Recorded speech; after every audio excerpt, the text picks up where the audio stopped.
weapons, right? So North Korea doesn't have a huge number of nuclear weapons, right? But US feel threatens of that. Iran does not have nuclear weapons yet. Iran is trying to develop nuclear weapon, but US put sanctions on Iran because US was threatened by it. So now question is, if France has 300 plus weapons, Britain has 300 plus weapons, then why is that British and French nuclear weapons, which are way larger in number, are threats for US?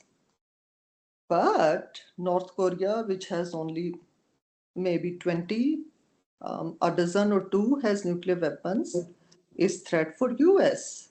Iran, which does not have nuclear weapons,